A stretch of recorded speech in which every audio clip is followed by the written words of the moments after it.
तो last class में हम लोग क्वेश्चन देख रहे थे क्वार्टिफिकेशन का क्वेश्चन देख रहे थे और एक एक्सरसाइज 4.1 में पढ़ा चुका था, उसमें कोई दिक्कत तो नहीं? क्या आप लोगों ने घर पे जाके बाकी दूसरे मेथड से ट्राई किया? उसको बोला था ना बाकी मेथड से ही बना लेंगे। मैंने फैक्टराइजेशन मेथड से सिर्फ ट्राई किया था। तो अब आते हैं एक्सरसाइज 4.2 में।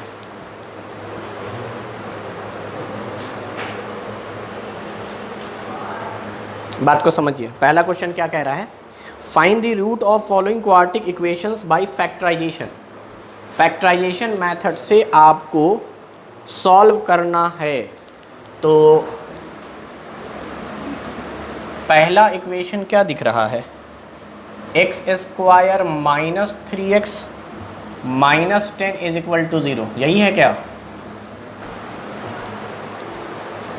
किन किन नंबरों का पेयर लेंगे पहले ये बताइए। -5 + 2, एकदम सही बात है। यानी मिडिल टर्म आएगा आपका -5 और प्लस, मैं डायरेक्ट आंसर बता देता हूँ आपको। आंसर क्या आएगा? x बराबर, मिडिल टर्म का साइन चेंज करो, बोलो, और a से डिवाइड करो। a तो यहाँ 1 है, तो इसका मतलब the correct answer is alpha बराबर +5, बीटा बराबर -2। यानी जब मैं इसका डिस्क्रिमिनेंट निकालता तो वो डिस्क्रिमिनेंट ग्रेटर देन 0 आता। क्यों? क्योंकि दो अलग अलग वैल्यू आई हैं, यानी रियल और अनइक्वल रूट्स हैं। क्लियर? अरे बोलो, तो कर लेंगे। ये तो आसान है, मैं आपको सिर्फ और सिर्फ बता रहा हूँ कैसे बनेगा। चलिए दूसरा क्वेश्चन है हमारा 2x² + x - 6 बराबर 0। चलिए मिडिल टर्म में कौन कौन सी वैल्यू लिखें? सोचो जरा।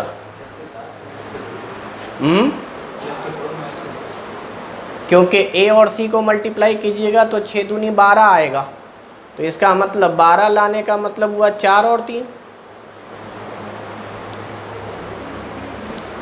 +4 -3 करने पर +1 आएगा। तो बिल्कुल सही बात है, मिडिल टर्म आपका यही निकला। तो x की वैल्यू कितनी आएगी? मिडिल टर्म का साइन चेंज करो और a से डिवाइड करो। इस बार a की वैल्यू 2 है तो 2 से डिवाइड करके लिखेंगे। इससे पहले वाले क्वेश्चन में a की वैल्यू 1 थी, 1 से डिवाइड करो ना करो कोई फ़र्क नहीं पड़ता है, करते भी तो वही आंसर रहता। तो क्या यहाँ पर आ जाएगा ये -2, +4 बनेगा -4, उसके बाद 2 से डिवाइड होगा, और दूसरा आंसर क्या आ जाएगा आपका 3/2, यानी 1.5 और -2। ये भी रियल और अनइक्वल रूट्स हैं। यहाँ भी डिस्क्रिमिनेंट निकालेंगे तो ग्रेटर देन 0 आएगा, 0 से बड़ा आएगा। बोलो, कोई दिक्कत? तीसरे क्वेश्चन पे आ जाएं क्या?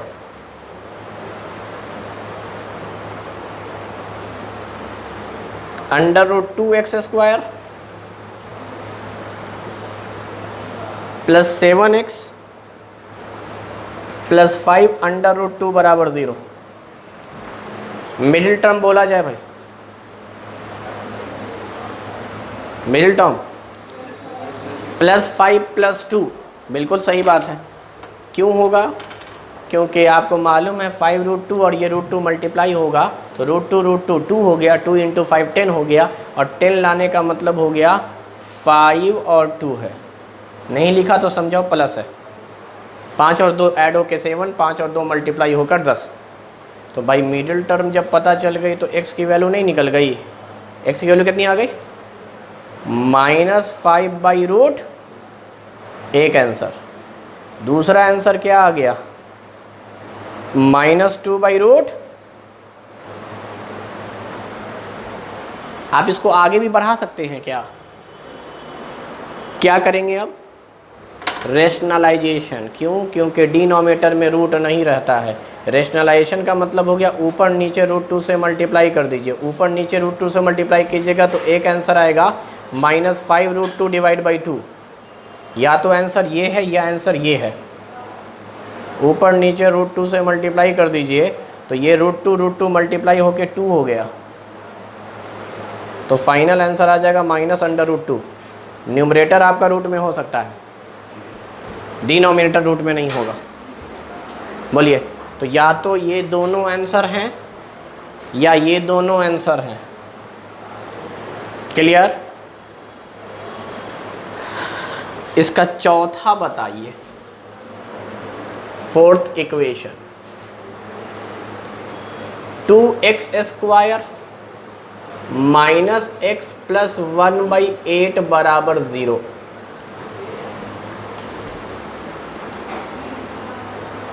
फैक्टराइजेशन मेथड से बनाना है। मिडिल टर्म बता सकते हो क्या? चलो भैया, बड़ा अच्छा सवाल है ये। बताइए कौन बताएगा इसका मिडिल टर्म? चौथे क्वेश्चन का मिडिल टर्म बताइए भाई। 1 2 3 का तो बता दिया आप लोगों ने, चौथे का बताइए। और अगर नहीं बता पा रहे हैं तो मुझे ये बोलिए दिक्कत क्या आ रही है। जिस इंसान ने 1 2 3 बनाया उसको चौथे में दिक्कत क्या आ गई भाई ऐसी? मुझे प्रॉब्लम भी तो समझ में आनी चाहिए कि आपकी प्रॉब्लम क्या है।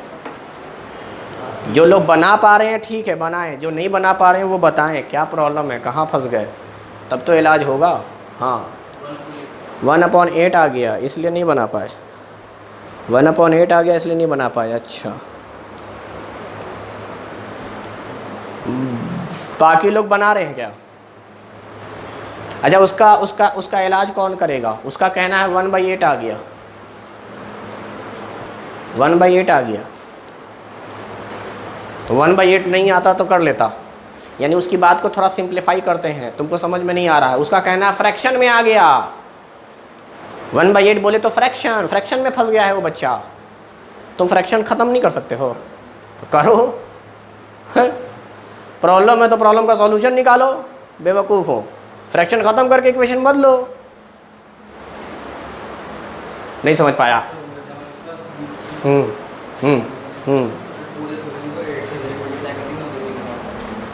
8 से मल्टीप्लाई कर रहा है ये बच्चा, समझे? क्यों किया ये? क्योंकि तुम फंस गए थे 1/8 पर फ्रैक्शन पे। इसने कहा सर फ्रैक्शन पे फंस गए तो फ्रैक्शन को ख़त्म कर लेंगे। फ्रैक्शन को ख़त्म करने का मतलब 8 से मल्टीप्लाई कर दिया। कर 8 से मल्टीप्लाई का बना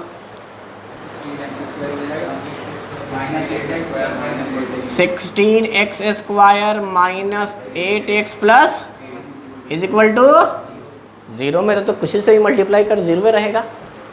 दूसरा तरीका एलसीएम वाला, एलसीएम लेंगे, एलसीएम 8 आवेगा, वो 8 इज इक्वल टू के बाद इधर आके 0 से मल्टीप्लाई, बात वही रहेगी, बात वही रहेगी। मतलब का कि ये तुम लोग जो तुम्हारे लिहाज से मुश्किल लग रहा था, तुम्हारे लिहाज से, उसको तुमने वापस सिंप्लीफाई कर दिया क्वेश्चन नंबर 1 2 3 वाले टाइप में। अब तो मिल टर्म बता दो यार। -4 क्योंकि 1 × 16 दैट इज 16 का मतलब हो गया -4। अच्छा, मिडिल टर्म बराबर आ रहा है का? मिडिल टर्म बराबर आ रहा का? अगर मिडिल टर्म बराबर है तो रूट भी बराबर आएगा, क्योंकि जो काम इसके साथ करने वाले हो वही काम इसके साथ।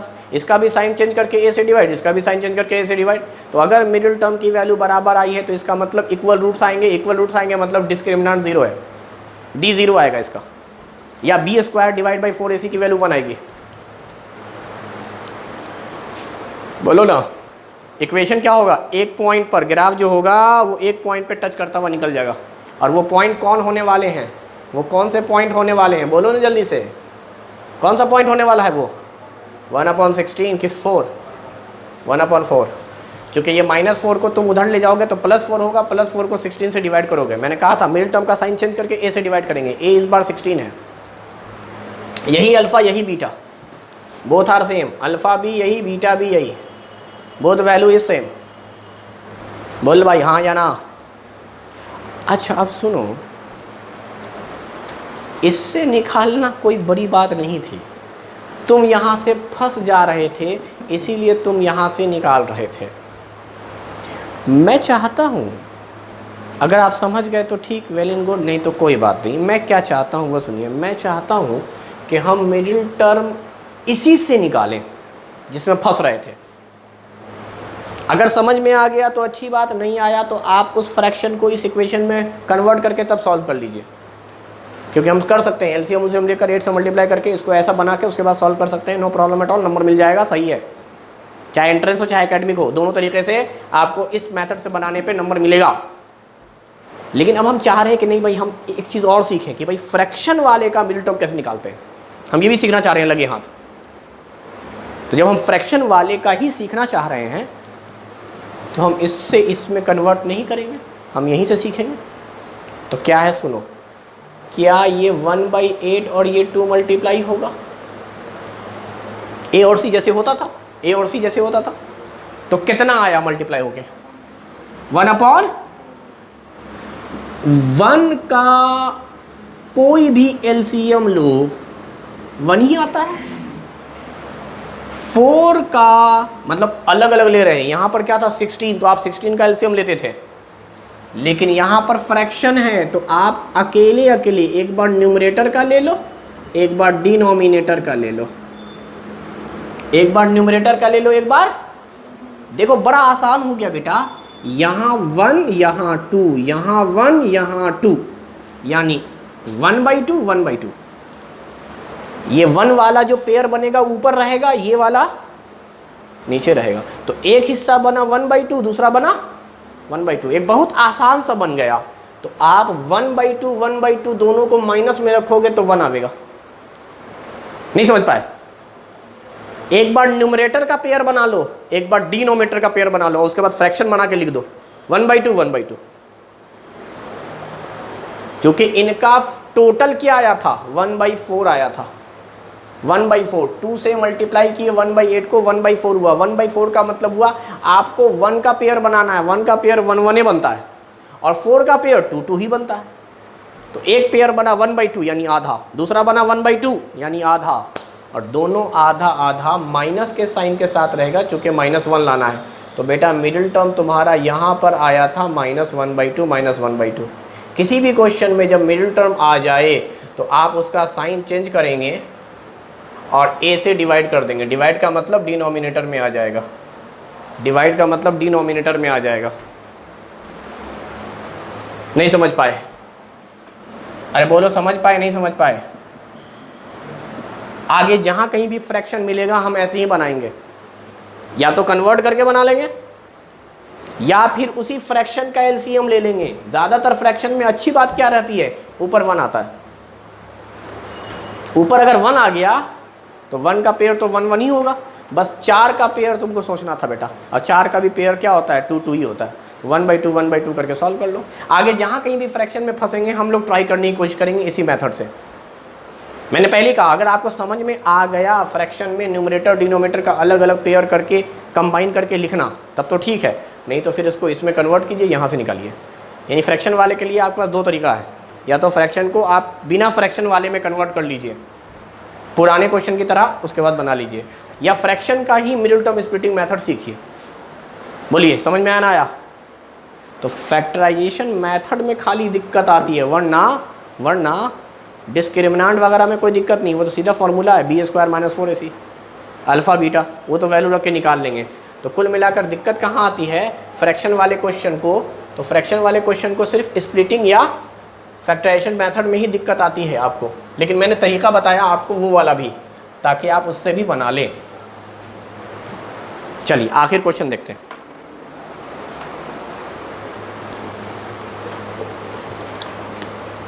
पांचवा, 100x² - 20x + 1 = 0 बोला जाए क्या होगा इसका मिडिल टर्म? क्या होगा? -10 बिल्कुल सही बात, बिल्कुल सही बात, क्योंकि इनका मल्टीप्लाई करोगे तो 100 आएगा, इसका मल्टीप्लाई करोगे तो क्या आएगा, 100 आएगा। अच्छा जब 100 आएगा तो ये क्या बन जाएगा, -10 चूँकि -10 मल्टीप्लाई होकर +100 और जुड़कर -20। सही बात है, साइन चेंज कर। अच्छा मिडिल टर्म बराबर आ रहा है, डिस्क्रिमिनेंट 0 आएगा। तो अब बता मुझे x की वैल्यू क्या आ गई, 1/10, दोनों का दोनों आंसर, साइन चेंज करके ऐसे डिवाइड। अच्छा चल मैं जानबूझकर इस क्वेश्चन को फ्रैक्शन बनाना चाह रहा हूँ। मैं सोच रहा हूँ 100 से भागा दे दूँ, फ्रैक्शन लावेला 100 से अगर मैं भागा दे दूँ, 100 से अगर मैं डिवाइड कर दूँ, सिर्फ प्रैक्टिस करेला हम चाह रहे हैं, तो क्या ये हो जाएगा x²? अच्छा 100 से डिवाइड करोगे तो x/5 आ जाएगा क्या, और ये क्या हो जाएगा बेटा 100 से डिवाइड। अब देखो 100 से तो मल्टीप्लाई करते तो ये 100 हो जाता, ये 20 हो जाता, ये 1 हो जाता, सही बात है। 100 से डिवाइड कर दिया।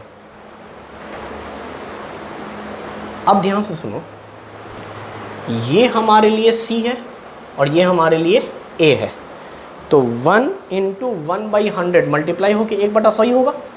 अब 1/100 में 1 का LCM लेना तो बेवकूफ़ी, यहाँ तो पेयर 1 1 ही बनेगा। अच्छा 10 का क्या, 100 का क्या बनेगा 10 10, क्या बनेगा, तो 1/10 1/10 ऐड होकर होता है 2/10 यानी 1/5,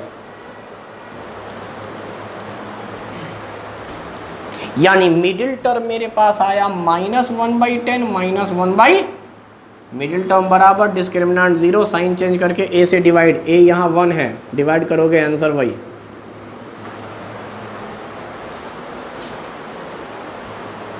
नहीं समझे, अरे समझे या नहीं समझे।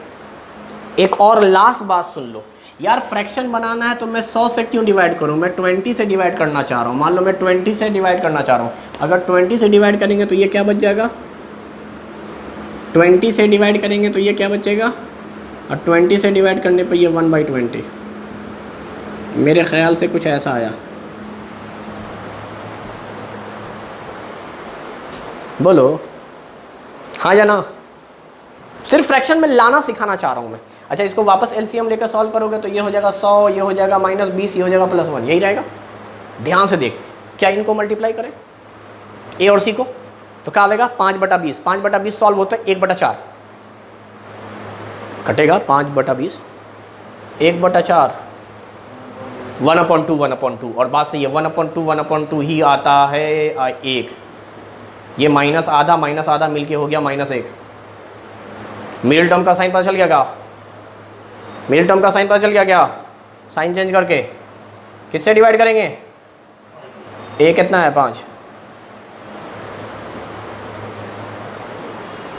समझ पा रहा नहीं समझ पा रहा, वैसे तो आंसर पहले ही आ गया था, लेकिन सिखाना चाह रहे थे हम फ्रैक्शन वाला सवाल कि यार फ्रैक्शन वाला कैसे सॉल्व होता है। तो या तो फ्रैक्शन ख़त्म कर दिया करो, ऐसा ले आया करो, अगर फ्रैक्शन में दिया हुआ भी है, चाहे ये क्वेश्चन हो चाहे ये क्वेश्चन हो, उसको कन्वर्ट करके उसमें बना लो, और नहीं तो फिर फ्रैक्शन वाला सीख लीजिए। फ्रैक्शन वाला ज़्यादा मुश्किल नहीं है, लेकिन मैं बार बार बोल रहा हूँ अगर आपको जहाँ सा भी डाउट है फ्रैक्शन पर तो आप फ्रैक्शन ख़त्म कर लीजिए। यहाँ पर तो मैं आपको सारा मेथड सिखा रहा हूँ, घर पर भी प्रैक्टिस करने के लिए सारा कीजिए, लेकिन एग्जामिनेशन में जो आपको सबसे आसान लगे, सबसे कम टाइम टेकिंग लगे, उसी को बनाएंगे जिस पे कॉन्फिडेंस होगा। प्रैक्टिस करने के लिए, नॉलेज के लिए सब सीखिए।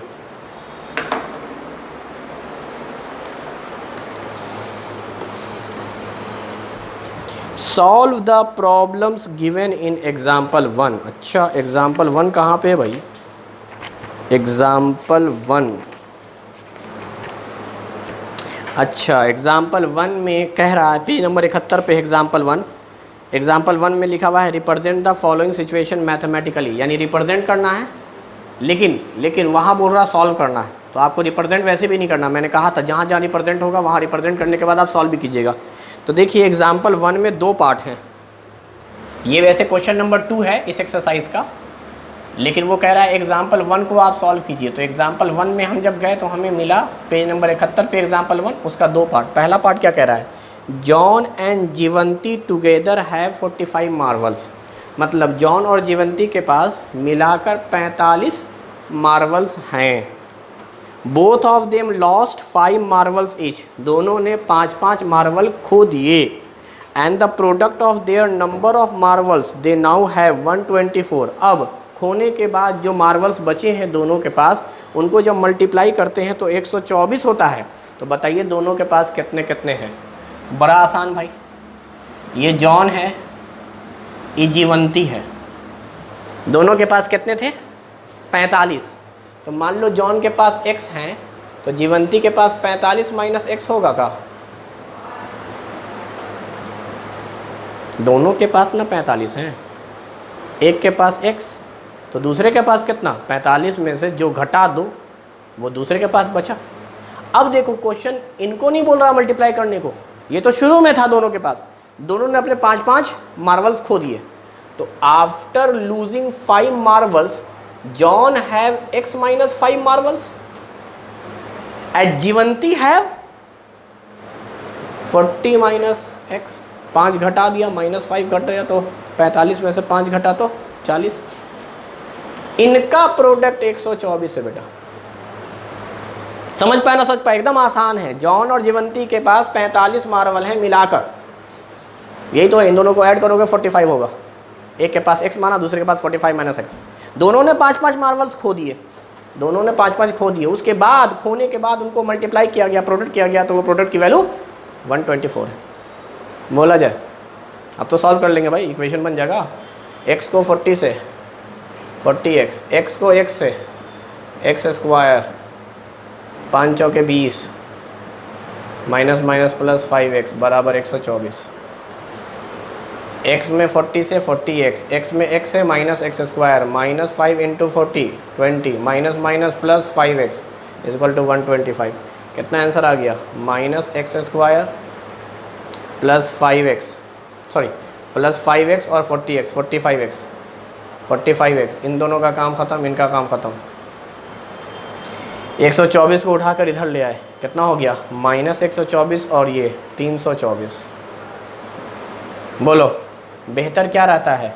सबको उठाकर इधर ले जाएं, a की वैल्यू को पॉजिटिव में माने, क्योंकि इक्वल टू है ना, आराम से ले जा सकते हैं। अगर उधर ले गए तो क्या हो जाएगा?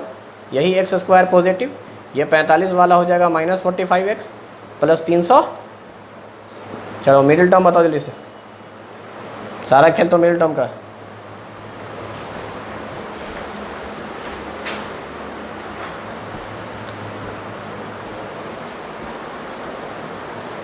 मिडिल टर्म बताया जाए।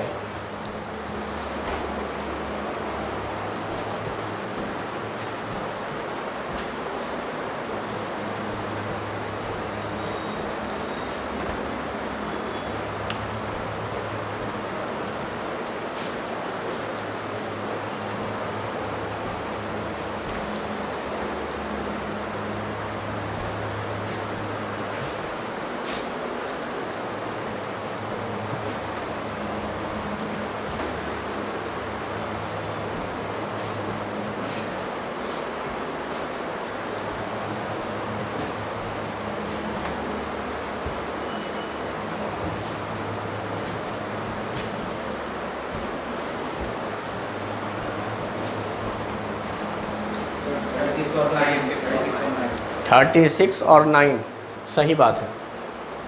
36 और 9 -36 -9, क्या आपने साइन चेंज किया?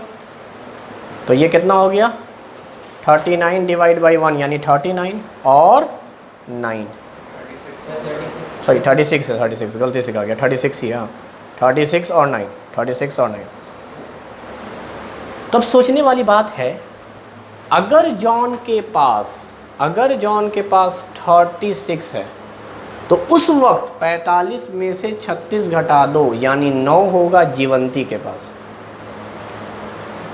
अगर जॉन के पास ही होते 9 तो जीवंती के पास होता 36। किसी एक के पास 36, किसी एक के पास 9। वो तो आपने x निकाला ना भाई, तो x की 2 वैल्यू आई और दोनों सही है क्योंकि दोनों पॉजिटिव में आया है। तो x जॉन है, अगर आप 36 मान रहे हो जॉन के पास तो 45 में से 36 घटा दो, 9 है जीवंती के पास। और अगर आपने ये वाला माना जॉन का आंसर कि जॉन के पास तो 9 मार्वल थे भाई, तब जीवंती के पास 45 - 9 36 हो गए। तो पहला स्टेटमेंट सही है, पहले इससे मान लेते हैं 36 9 45, इससे मान लो 36 9 45। ठीक है भाई, जॉन और जीवंती के पास मिलाकर कितने हैं? 45। अगला क्या कह रहा? 5 लॉस किया, 5 लॉस किया तो 31, 5 लॉस किया तो 4, मल्टीप्लाई कर 4 4 × 12 124। यहाँ भी वही बात होगी, 5 लॉस करेगा तो 9 वाला 4, 36 वाला 31। तो ये बात समझ में आ गई। इसको रिप्रेजेंट करना था तो बस यहीं तक लिख देते तो रिप्रेजेंट हो जाता। सॉल्व कर लिया तो भाई सॉल्यूशन आ गया। यहाँ हमें नहीं मालूम कि किसके पास कितना है, बस इतना पता है कि जॉन के पास अगर 36 तो जीवंती के पास 9, और अगर जॉन के पास 9 तो जीवंती के पास 36। एग्जैक्ट आंसर ही कहते हैं इसको। असल में क्वाड्रेटिक इक्वेशन में जो एग्जैक्ट आंसर होता है वो 2 होता है, जितने पावर उतने आंसर। लीनियर इक्वेशन में 1 होता है क्योंकि वहाँ पावर 1 है। तो क्वाड्रेटिक का आप एग्जैक्ट आंसर 2 समझा करें। एक आंसर कभी नहीं आता, जब भी आवेगा 2 आवेगा, या नहीं आवेगा। नहीं आवेगा तो अनरियल डिस्क्रिमिनेंट निगेटिव आया है, निकलेगा ही नहीं अल्फा बीटा। और जब भी निकलेगा 2 आंसर आवेंगे, चाहे वो दोनों बराबर ही क्यों ना हो, चाहे बराबर ना हो। बराबर हुए तो डिस्क्रिमिनेंट 0, बराबर नहीं हुए तो डिस्क्रिमिनेंट ग्रेटर देन 0। तो क्वाड्रेटिक का तो आंसर 2 ही आता है। वो तो हम लोग एक जानबूझकर निगेटिव आता था तो निगलेक्ट कर देते थे, वो हम करते थे निगलेक्ट, निगेटिव आता था क्योंकि क्वेश्चन में बोला था आपसे नंबर ऑफ मार्वल्स, तो मार्वल्स पॉजिटिव में होंगे, गिनती पॉजिटिव में होती है, निगेटिव कैसे हो जाएगा मार्वल्स, तो उस वजह से हम काट देते थे। मगर वो भी एग्जैक्ट आंसर आता था, ऐसी बात नहीं है। एग्जैक्ट आंसर क्या होता है, एक्स की वैल्यू को वापस इक्वेशन में रखिएगा तो इक्वेशन सेटिस्फाइड हो जाएगी। This is the solution. और आप देख लीजिए मैंने 36 पर बनाया तब भी मेरा स्टेटमेंट सही हो रहा है, और 9 मानकर बना रहा हूँ तब भी सही हो रहा है। तो एग्जैक्ट का मतलब कतई नहीं होता है कि खाली एक ही आंसर हो। एग्जैक्ट का मतलब जितना पावर उतना आंसर। क्लियर? तो क्वाड्रेटिक का एग्जैक्ट आंसर हमेशा 2 होगा। अब वो और बात है कि हम लोग किसी एक को नेगलेक्ट कर देते हैं कभी कभी। वो नेगलेक्ट इसीलिए करते हैं क्योंकि क्वेश्चन बोलेगा एज निकालो, और एज आपका अगर निगेटिव आ गया तो उसको नेगलेक्ट करना पड़ेगा। चलो इसी में सेकेंड पार्ट देखते हैं, इसी में सेकेंड पार्ट देखते हैं।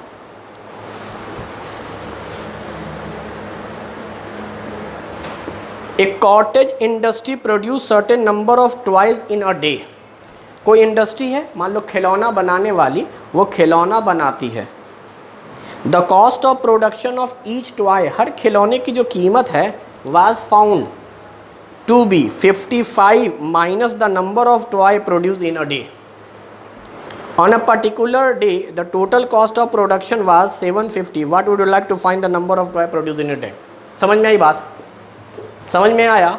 कोई खिलौना बनाने वाली मान लीजिए कंपनी है, इंडस्ट्री है, वो खिलौना बनाती है और एक खिलौने की कीमत उसने क्या रखा है, ये समझने वाली बात है। तो मान लो suppose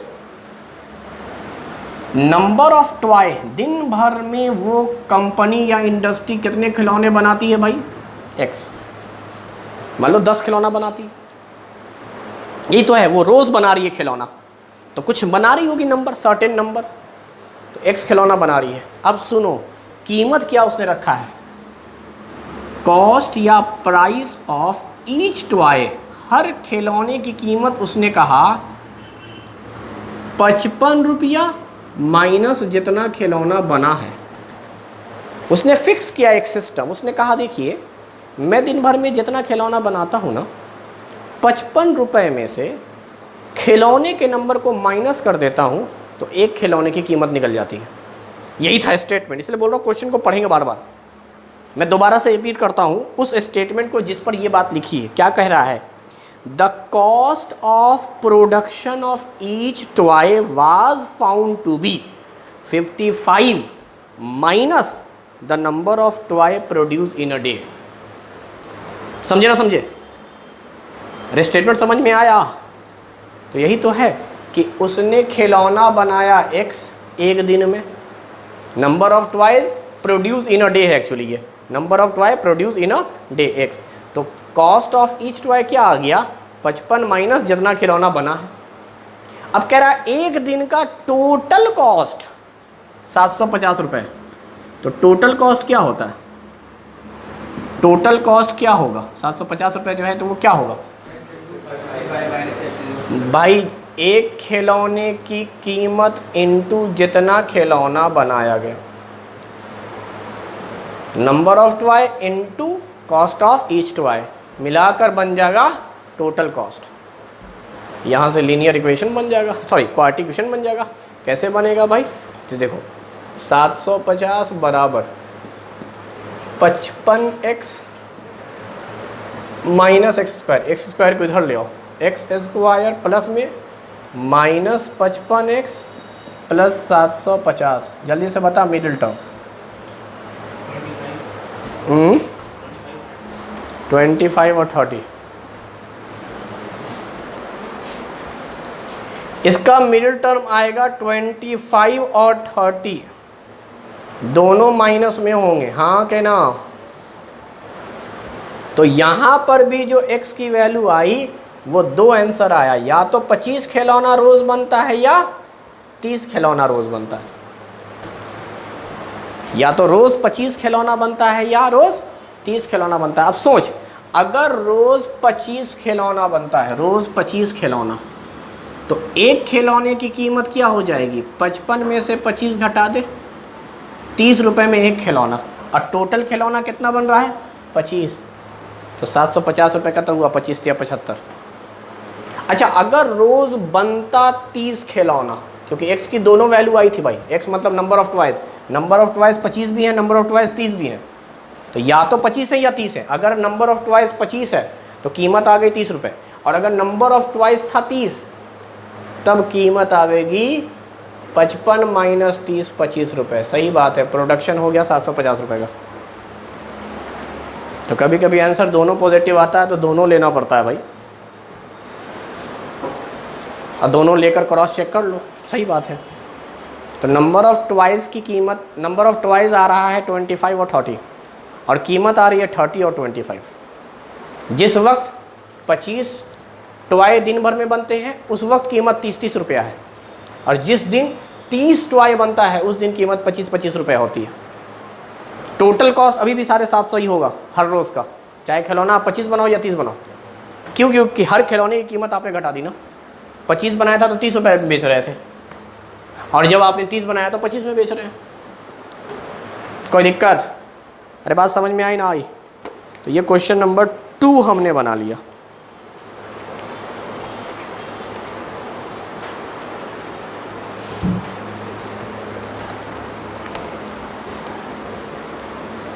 question number 3, find 2 number whose sum is 27 and product is 182।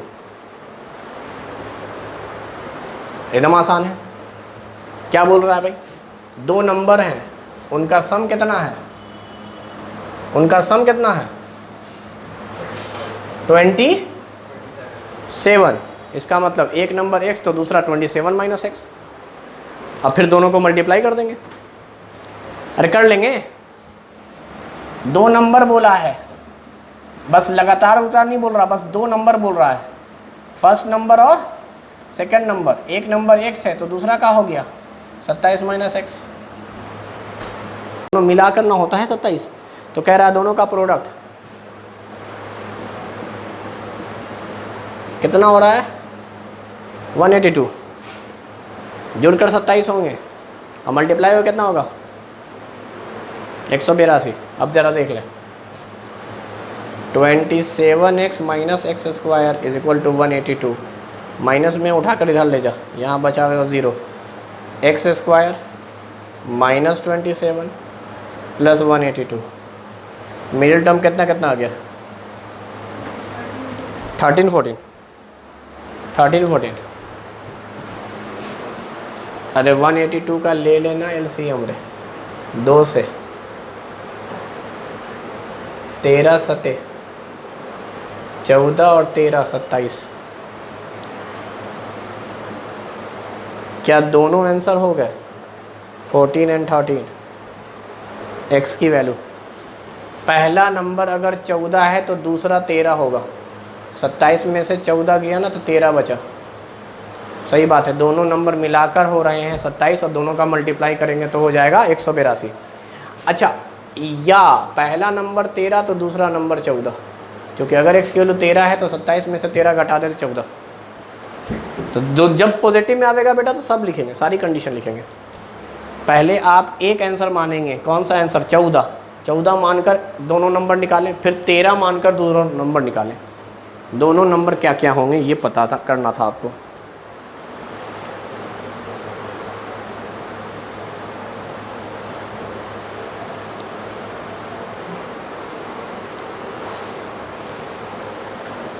हो गया। नेक्स्ट क्वेश्चन सुनिए क्या है, चौथा। Find to consecutive positive integer, मतलब दो लगातार पॉजिटिव इंटीजर हैं, लगातार हैं तो आपको एक नंबर x दूसरा x+1 मानना पड़ेगा। दो लगातार पॉजिटिव इंटीजर हैं, पॉजिटिव इंटीजर हमेशा होता है natural number. Sum of whose square is 365। ये स्टेटमेंट आप 3 से 4 बार पढ़ेंगे क्योंकि कुछ बच्चे गलती करते हैं, पुराना एक्सपीरियंस है मेरे पास। स्टेटमेंट को तुम कैसे लिखोगे भाई? एक नंबर मैंने लिखा x, फर्स्ट पॉजिटिव इंटीजर जो है ना या नेचुरल नंबर x है, लगातार था तो सेकंड नंबर क्या हो जाएगा? अब तुम कैसे लिखोगे इसके बाद? मतलब दोनों का स्क्वायर करके जोड़ोगे, यही ना साफ साफ क्वेश्चन में कह रहा है। क्या कह रहा है? क्या कह रहा है बोलो? सम मतलब जोड़ना है, ऑफ हुज स्क्वायर मतलब स्क्वायर का सम है। स्क्वायर दोनों नंबर के स्क्वायर का सम 365 है। अब जो गलती करने वाले हैं वो क्या करते हैं? सर दोनों नंबर का सम करके स्क्वायर कर दिया। अरे ना, ये ना बोल रहा था, ये ना बोल रहा था। जो गलती करते हैं मेजर वो ये करते हैं, सर दो नंबर लिया ना, दोनों का सम का स्क्वायर है। समझ पा रहे हो? समझ पा रहे हो? यहां पर क्या होगा? Sum of whose square, whose square sum of whose square. समझ पा रहा है कि नहीं समझ पा रहा? अच्छा, इसके लिए क्या स्टेटमेंट बोलता वो जिसमें कंफ्यूज हुए बच्चे? उसके लिए वो अंग्रेजी में क्या स्टेटमेंट बोलता?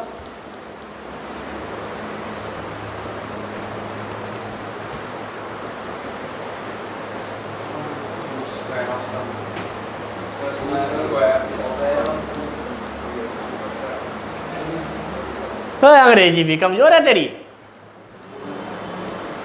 तो जो बोलेगा उसको मुझे हिंदी में भी समझाना। मैंने कहा इसके लिए क्या बोलेगा? इन दोनों को सम करना है, स्क्वायर करना है। दो बातें हैं, या तो स्क्वायर करने के बाद जोड़ो या जोड़कर स्क्वायर करो।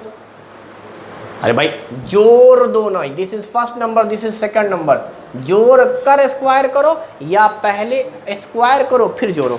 तो यहां पर के लिए तो उसने स्टेटमेंट लगवाया है sum of whose square, this is sum of whose square, यानी स्क्वायर का सम का स्क्वायर हम पूछना चाह रहे हैं। दिस डिफरेंस समझो, बार बार बोल रहा हूं मैं, स्क्वायर का सम है, यहां सम का स्क्वायर, सम का स्क्वायर।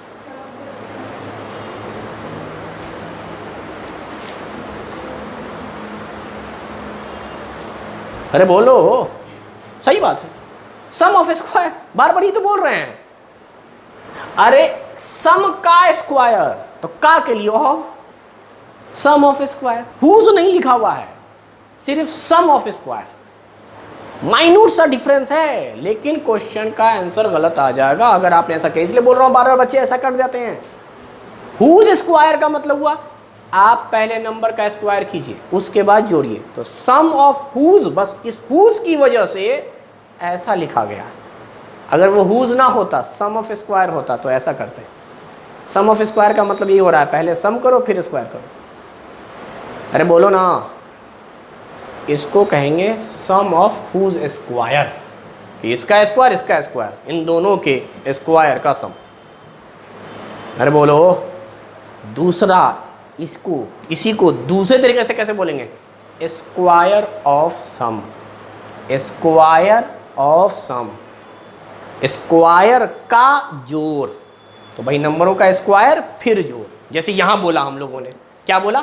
सम ऑफ स्क्वायर, पहले सम फिर स्क्वायर। यहां का बोल रहे हैं स्क्वायर फिर सम।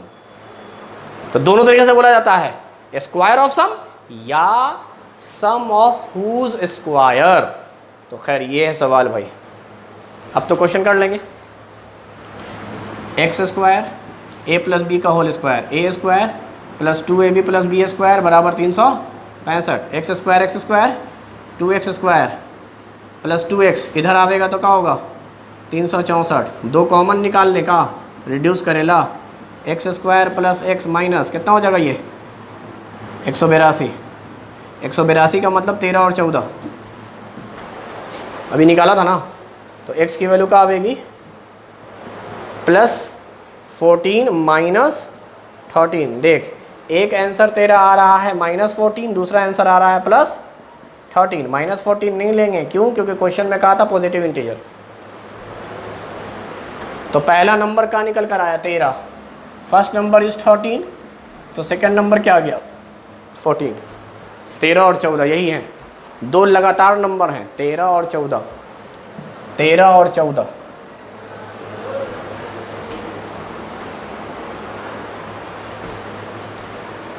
हो गया कि नहीं हो गया?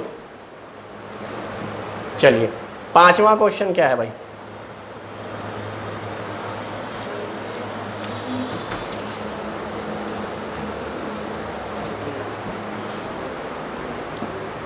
क्वेश्चन नंबर 5 कह रहा है the altitude of right triangle is 7 centimetre less than it's base.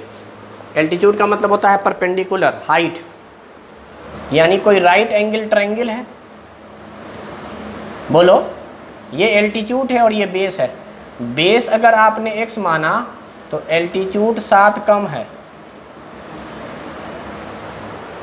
Figure थोड़ा सा बना के मैंने दिखला दिया। अगर बेस की वैल्यू आपने x माना तो क्वेश्चन कह रहा है बेस के मुकाबले जो एल्टीट्यूड है वो 7 सेंटीमीटर लेस है और इसका हाइपोटेनस कितना है 13। ट्रिपलेट वाले, ए ट्रिपलेट वाले बच्चे कौन कौन सा बनेगा रे जोड़ा? राइट एंगल ट्रायंगल का ट्रिपलेट पढ़ाया है। हाइपोटेनस तेरा कब होता है? 5 12 13। अब बत्ती जली दिमाग की, छोरे की बत्ती जल गई दिमाग की। 5 12 क्या यही परपेंडिकुलर और बेस होंगे? कोई एक परपेंडिकुलर कोई एक बेस, क्या इसमें डिफरेंस 7 का दिख रहा है तुझे? तो इसका मतलब ये 12, इसमें से 7 कम हुआ तो ये 5, 5 12 13 राइट एंगल ट्रायंगल के साइड है। तो the correct answer is perpendicular या altitude is 12, sorry 5, base is 12, that is why perpendicular या altitude is 7 less than base where hypotenuse is 13। खैर ये तो हमको डायरेक्ट आंसर याद है ट्रिपलेट की कहानी से, वैसे बनाते तो कैसे बनाते वही बात। राइट एंगल ट्रायंगल पाइथागोरस को याद करो। पाइथागोरस क्या बात कहता है? पाइथागोरस कहता है बेस का स्क्वायर परपेंडिकुलर का स्क्वायर बराबर हाइपोटेनस का। ये बिल्कुल वैसे ही बन गया जैसे अभी बनाया था। दो नंबरों के स्क्वायर का सम, मतलब sum of whose square is 169। 13 का स्क्वायर बोले तो 169। कहानी वही, x square a minus b का whole square, a square minus 2ab plus b square, ये हो गया 2x स्क्वायर माइनस 14x। देख 169 को इधर ले आ जा, कितना हो जाएगा? 2 कॉमन निकाल दे। अब बता मिडिल टर्म का आवेगा 12 5 जोड़ ली सा है 12 और 5, 12 और 5, 12 माइनस में होगा का 5 प्लस में होगा का 12 पंचे 60 प्लस इंटू माइनस माइनस, दोनों को जोड़ेंगे -7, यानी मिडिल टर्म को मल्टीप्लाई करके लास्ट टर्म बनाते हैं, यानी सी और ए का मल्टीप्लाई, और इन दोनों को जोड़कर मिडिल टर्म बनाते हैं। तो अब बता एक्स की वैल्यू क्या आएगी यहाँ से? 12 माइनस 5। एक्स का माना था हमने बेस, बेस निगेटिव में कभी नहीं होगा, तो बेस की वैल्यू क्या आ गई 12, उसमें से 7 माइनस कर दो तो परपेंडिकुलर क्या आ जाएगा 5। बोल भाई एकदम आसान है। अगर तुम्हें क्वेश्चन समझ में आ रहा है तो एकदम आसान है, कुछ नहीं करना, जैसे जैसे क्वेश्चन बोलेगा वैसे वैसे ही क्वेश्चन को प्रोसीड कीजिएगा। उसके बाद एक इक्वेशन बनेगा, उस इक्वेशन को समझ लीजिएगा, लीनियर इक्वेशन बने कि क्वाड्रेटिक बना। वर्ड प्रॉब्लम में यही तो 2 चैप्टर आपको पढ़ना है, linear equation quadratic equation. Linear भी बन सकता है, क्वाड्रेटिक भी बन सकता है। चलिए लास्ट क्वेश्चन है इस एक्सरसाइज का, और ये मैं चाहूँगा क्वेश्चन आप पढ़कर खुद से बनाइए, क्योंकि अभी मैंने इससे पीछे इस तरह के क्वेश्चन बनाए हैं, इसलिए ये बोल रहा हूँ बनाने के लिए आपको खुद।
बना लिए क्या?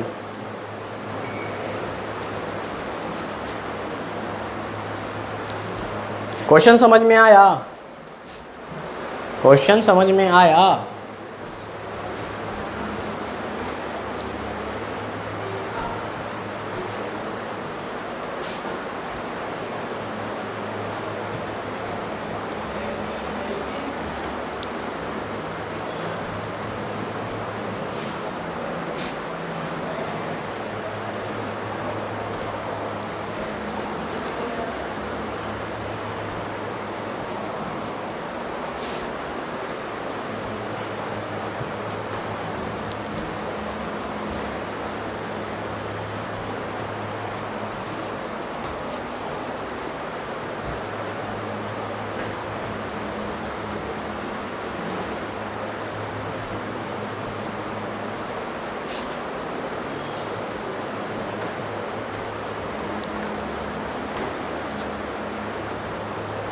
इतना टाइम कैसे लग गया? क्वेश्चन कह रहा है एकदम उसी तरीके से, मैं पढ़ देता हूँ। A cottage industry produce a certain number of pottery article in a day. It was observed on a particular day that the cost of production of each article in rupees was 3 more than twice the number of article produced on that day. If the total cost of production on that day was rupees 90, find the number of article produced and the cost of each article. मतलब क्या हो रहा है कि दिन भर में जितनी आर्टिकल बनती है,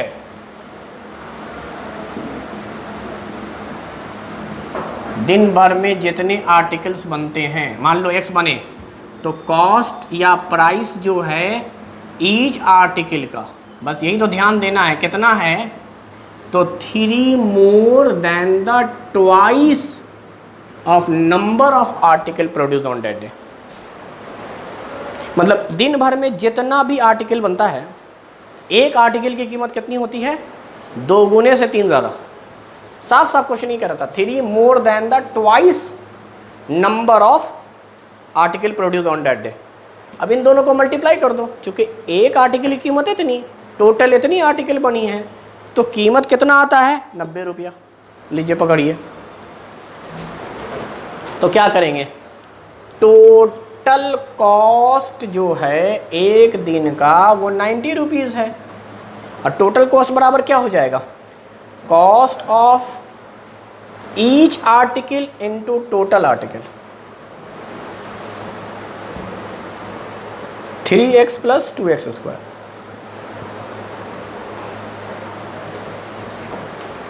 अब बताओ यहां से क्या करोगे? इस 90 को उठा के इधर ले आओगे क्या? 2x square plus 3x minus,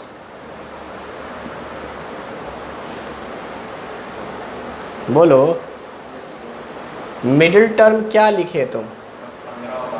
15 और 12. क्योंकि 90 और 2 मल्टीप्लाई करोगे तो 180 आएगा, और आप देखिए 15 और 12 का मल्टीपल 180 आता है, और 15 और 12 को जब आप ऐड करते हैं तो +3 आता है. खैर, तो x की वैल्यू जो आई वो कितनी आ गई? -15 और साथ में, समझ में आ रही बात? ये प्लस में x क्या माना था? नंबर ऑफ आर्टिकल, यानी आर्टिकलों की तादाद निगेटिव में नहीं आ सकती, तो बस 6 ही आंसर होगा. तो इसका मतलब एक दिन में 6 आर्टिकल बनते हैं, और 6 दूनी 12 प्लस 3, एक आर्टिकल की कीमत 15 रुपया है. सही बात है, 15 छक्के 90. दिन भर में 6 ही आर्टिकल बनाए जा रहे हैं और हर आर्टिकल की कीमत 15 रुपया है. तो भाई कॉस्ट पूरे दिन का जो आया उस इंडस्ट्री का वो 90 रुपये का आया. बोलिए समझ में आना आया? तो मैंने क्वार्टिफिकेशन में 2 एक्सरसाइज आपको पढ़ा दिए हैं, और ऑलमोस्ट सारे क्वेश्चंस मैंने किए हैं. आपको क्या काम करना है? खुद से सारे क्वेश्चंस को दोबारा जाके घर पे बनाना है, और साथ में लगे हाथ इस एग्जाम्पल को भी बनाना है जो एक्सरसाइज से पहले दिए रहते हैं. तो एग्जाम्पल को आपको खुद से बनाना है, और बाकी एक्सरसाइज के क्वेश्चन तो मैंने बनाए ही हैं, आप बना सकते हैं. मैंने मिडिल टर्म स्प्लिटिंग मेथड से बनाया है, आप दूसरे मेथड से भी बना सकते हैं. हाँ बोलो बेटा.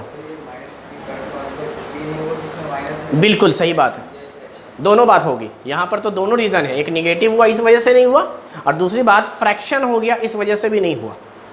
फ्रैक्शन में, चूंकि कंप्लीट बनेगा, जब भी बनेगा ना तो कंप्लीट बनेगा, but the major reason is negative. Word problem में निगेटिव आंसर नहीं होता है, वो खुद ब खुद आपको लगेगा। फ्रैक्शन हो सकता है, ऐसी बात नहीं है, फ्रैक्शन हो सकता है, लेकिन जनरली नंबर ऑफ आर्टिकल वगैरह जो होते हैं, टॉय वगैरह जो होते हैं, खिलौना वगैरह जो होते हैं, वो कंप्लीट ही नंबर माने जाते हैं। जैसे स्पीड होता तो वो तो फ्रैक्शन में चलेगा ना भाई, फ्रैक्शन में चल सकता है ना स्पीड। एज जनरली फ्रैक्शन में नहीं चलता है। अगर ये बोलता इंटीजर, तो इंटीजर तो फ्रैक्शन में नहीं होता, इंटीजर तो पूरा का पूरा नंबर होता है। तो ये तो क्वेश्चन आते हैं, पॉजिटिव इंटीजर है, निगेटिव इंटीजर है। हाँ, इंटीजर नहीं होता, सिर्फ नंबर बोलता, सिर्फ number, first number second number जैसे होते हैं ना, तब ये पॉइंट में हो सकता था। लेंथ बोलता, लेंथ पॉइंट में होता है। आपने देखा होगा बहुत सारे रेक्टेंगल और स्क्वायर उस सब में भाई साइड की डिस्टेंस दी जाती है 2.5, रेडियस दिया रहता है 3.5। तो फ्रैक्शन में डिस्टेंस तो आता है ना, डिस्टेंस हो सकता है फ्रैक्शन में हो। एज जनरली फ्रैक्शन में नहीं होता, एज जनरली फ्रैक्शन में होता है, 1 साल 2 साल 3 साल, ये मैंने पढ़ाया है। मगर इसका ये मतलब नहीं कि स्पीड नहीं हो सकता है, स्पीड हो सकता है, टाइम फ्रैक्शन में हो सकता है। आपने देखा होगा लीनियर इक्वेशन वगैरह में 4 घंटा 10 मिनट, उसको जब आप सॉल्व करते तो फ्रैक्शन में आता था। तो टाइम, स्पीड, लेंथ, ये सब तो फ्रैक्शन में हो सकता है। जनरली नंबर को हम लोग अवॉइड करते हैं, नंबर में भी इंटीजर वाला नंबर, नेचुरल नंबर, उसको हम अवॉइड करते हैं, एज को हम लोग अवॉइड करते हैं। उसी तरीके से जब हम लोग फ्रैक्शन के न्यूमरेटर को निकाल रहे होते हैं, न्यूमरेटर खाली अकेले न्यूमरेटर और खाली अकेले डिनोमिनेटर, तो वो फ्रैक्शन में नहीं आता है। न्यूमरेटर 0 से लेकर 9 तक कोई वैल्यू आएगी और डिनोमिनेटर भी जनरली कोई वैल्यू आएगी। इस तरह से बताया था ना मैंने, तो वो सब वैल्यूज़ आती हैं अलग अलग, या 2 डिजिट नंबर हो, 3 डिजिट नंबर हो, तो वो सब फ्रैक्शन में नहीं आता बेटा। तो खुद से लैंग्वेज समझ में आ जाएगा। बट यहाँ रीज़न फ्रैक्शन का नहीं है, यहाँ रीज़न निगेटिव का है। निगेटिव है, काट दो। हाँ, अगर पॉजिटिव होता तो फिर सोचते ये फ्रैक्शन में, यानी 7.5 पीस और ये 6 पीस, तो जनरली हम लोग 7.5 को काट देंगे। वैसे 7.5 हो सकता है, ऐसी बात नहीं है। दिन भर में आपने 7 खिलौना बना लिया और हो सकता है अभी 8वां खिलौना कंप्लीट नहीं हुआ और टाइम खत्म हो गया, लेबर ने आधा काम किया, अब बोला आधा कल बनावेंगे भाई, तो 2 दिन में जाकर 15 खिलौना बन सकता है। एक दिन में 7.5 खिलौना प्रैक्टिकली पॉसिबल है। उसी तरीके से एज भी प्रैक्टिकली फ्रैक्शन में पॉसिबल है। एक आदमी 15 साल गुजार चुका है अपना और अभी 16वां पूरा नहीं है, 16वां अभी उसका पूरा नहीं है, 6 ही महीना गुजरा है, अभी आधा साल क्रॉस हो चुका है।